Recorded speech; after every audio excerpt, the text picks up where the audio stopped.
नमस्कार, मी अमृता दीक्षित. आपण पाहत आहात आम्ही ठाणेकर वृत्तवाहिनी. पावसाळ्याचे दिवस सुरू झाले असून या काळात पिण्याच्या पाण्यातून जलजन्य रोगांचा प्रसार होण्याची शक्यता असते.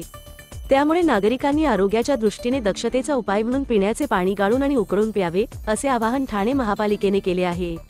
नागरिकांनी आपल्या इमारतीमध्ये असलेल्या जमिनीखालील व इमारतीवरील पाण्याच्या टाक्या आतून स्वच्छ करून घ्याव्यात. पाण्याच्या टाकी सभोवतालची जागा स्वच्छ ठेवावी. या उपायांमुळे जलजन्य रोगांचा प्रसार टाळता येईल. त्यामुळे नागरिकांनी ही दक्षता घ्यावी, असे आवाहन महापालिकेने केले आहे.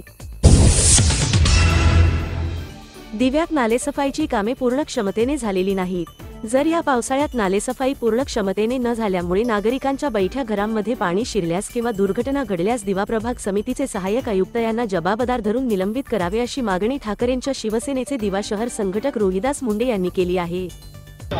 ठाणे महानगरपालिकेकडून आयुक्तांनी 31 मे ही नालेसफाईची डेडलाईन दिलेली होती. परंतु आपण बघाल तर आता आजची 10 तारीख आली तरी दिव्यातील नाले हे साफ झालेले नाहीत. दिवा प्रभाग समिती ही अपवाद राहिलेली आहे. म्हणजे एकीकडे आयुक्तांनी आदेश देऊन सुद्धा दिव्यातील प्रभाग समिती अध्यक्ष सहाय्यक आयुक्त अक्षय गुडदे यांनी त्यांच्या आदेशाला केराची टोपली दाखवलेली आहे. आणि म्हणूनच आम्ही आज सौरभराव आयुक्त ठाणे महानगरपालिके यांची आज भेट घेतलेली आहे शिष्टमंडळाने.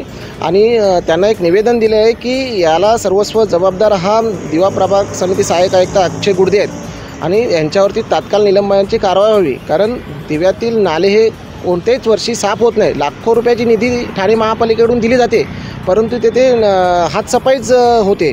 त्याच्यामुळे दिव्यात कचरा साचून ते पाणी चालीनं जातो, त्यांच्या आतूनच नागरिकांचं नुकसान होतो. त्याच्यामुळे याच्यावर तात्काळ कारवाई करावी म्हणून आज आम्ही आयुक्तांची भेट घेतलेली आहे. नक्कीच ठाकरे गटात आहात आणि या ठिकाणी लोकप्रतिनिधी आता सध्या कोणीच नाही, प्रशासन आहे. त्यामुळे ठाकरे गटाकडनं काय तुमचं एक भूमिका असणार आहे, पुढची काय पावलं असणार आहे? शिवसेना उद्धव बाळासाहेब ठाकरे दिवा शहरातर्फे आम्ही आज सांगू इच्छितो की जर येत्या काळात जर दिव्यातील नालेसफाई झाली नाही तर आणि नालेसफाई न होता पावसाळ्यात जर पाणी लोकांच्या घरात गेला तर तोच कचरा आणून महापालिकेच्या मुख्यालयासमोर आम्ही टाकू आणि उग्र आंदोलन करू, हे आज आम्ही तुमच्या माध्यमातून सांगू इच्छितो. अनेक कोट्यवधी रुपये खर्च केला जातात, नालेसफाई केली जाते, मात्र या ठिकाणी कुठेतरी ठपका ठेवला जात होता. अनेक ठेकेदार जे आहेत ते मागे देखील काळ्या यादीत टाकले होते. का वाटतं साफसफाई न करण्यामागचं कोण कारण? बघा, इथे नालेसफाई होत नाही याच्या मागची ठाणे महानगरपालिकेची गोल्डन गँगच आहे. दरवर्षी लाखो रुपये निधी दिली जाते, पण मला सांगा कुठेच नालेसफाई होत नाहीत. फक्त वरवरच्या पिशव्या काढल्या जातात आणि नालेसफाई झाली म्हणून असं. पण मुख्यतः त्या नाल्यातला गाळ काढला जात नाही. तो गाळ किती प्रमाणात काढला गेला आणि तो कुठे टाकण्यात आला याची सविस्तर माहिती महापालिकेने त्यांच्या वेबसाईटवर टाकणं अपेक्षित आहे. परंतु अशी कुठल्याही प्रकारची महापालिका माहिती वेबसाईटवर टाकत नाही. त्याच्यामुळे आमची विनंती आहे की या ठेकेदारांना ज्या काळ्या यादीत टाकलेत त्यांना परत त्यांनी ठेकेदार नेमलेले आहेत, तर अशा ठेकेदारांवर परत कारवाई होऊन त्यांना कायमस्वरूपी काळ्या यादीत टाकावी अशी आमची विनंती आहे. ठाकरेंकडून काय अल्टिमेट असणार आहे पुन्हा एकदा? येत्या 10 दिवसात दिवा विभागाचा जर नालेसफाई झाली नाही तर आम्ही तोच कचरा आणून महापालिकेत टाकणार आणि आंदोलन करणार, हे शिवसेना उद्धव बाळासाहेब ठाकरे दिवा शहरातर्फे आम्ही सांगतो.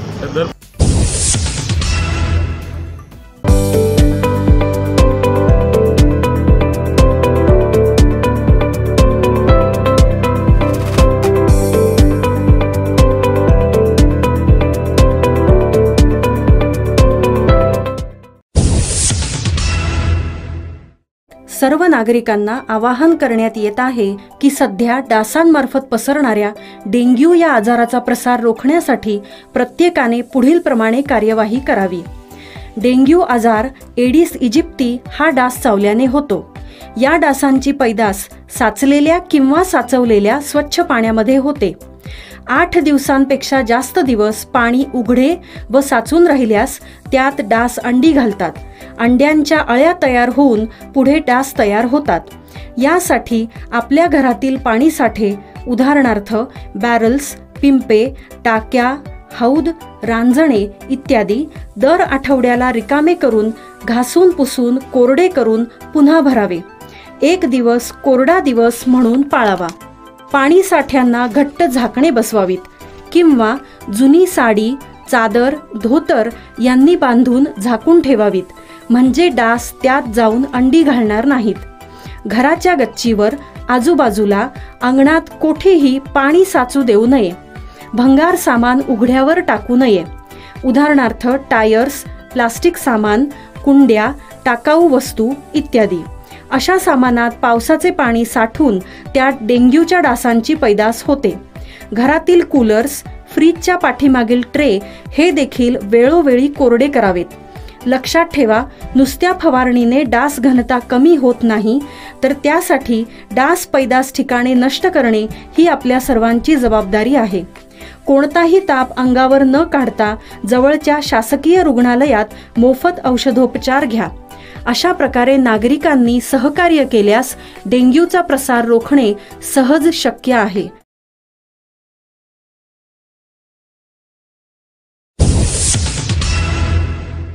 ठाण्यातील विरासत या ज्वेलर्स दुकानात ऑफिस बॉय म्हणून काम करताना त्याच ज्वेलर्स दुकानातील सोने चोरी करून 3 ते 4 महिने परराज्यात इतरत्र फिरून चोरी केलेले दागिने विकून मिळालेल्या पैशातून अहमदाबाद येथे स्थायिक होण्याचा मनसुबा मनाशी करणाऱ्या विशालसिंग कानसिंग राजपूत या चोरट्याला ठाणे शहर पोलीस दलातील नौपाडा पोलिसांनी राजस्थानाच्या माउंट अबू पर्वत येथून अटक केली.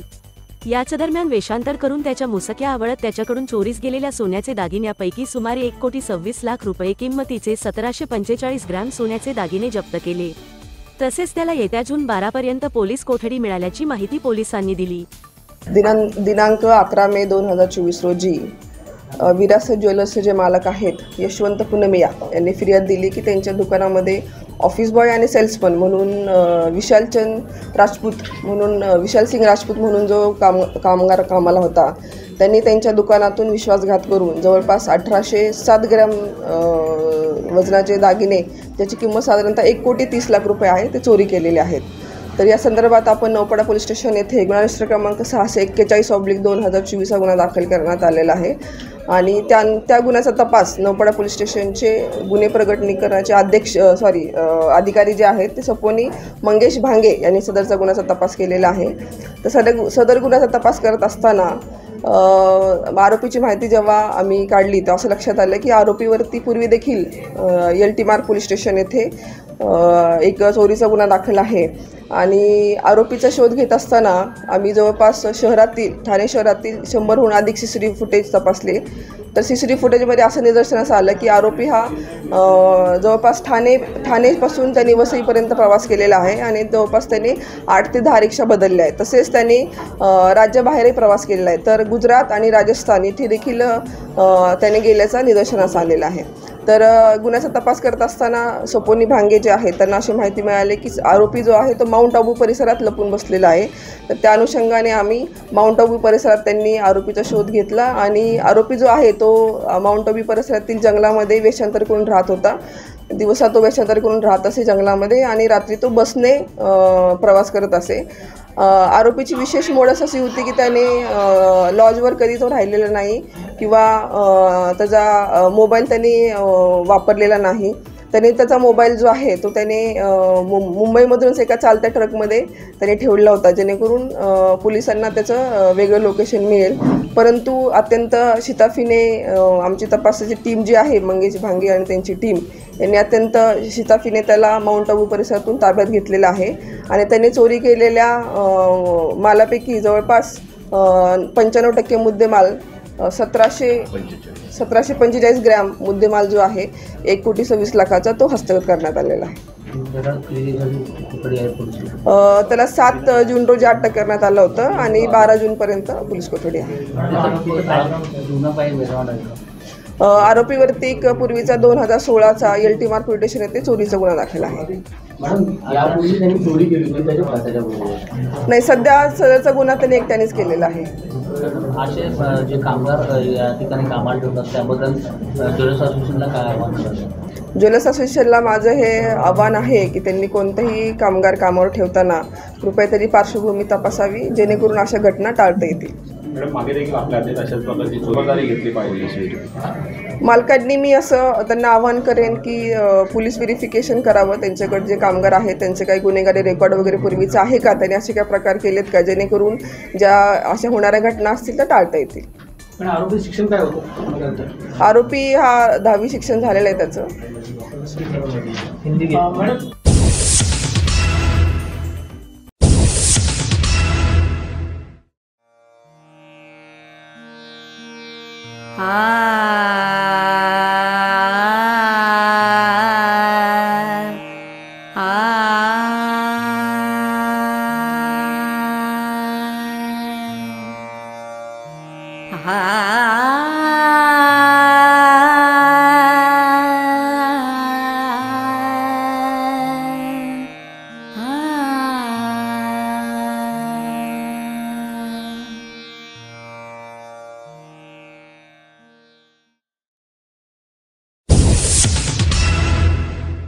आम्ही ठाणेकर.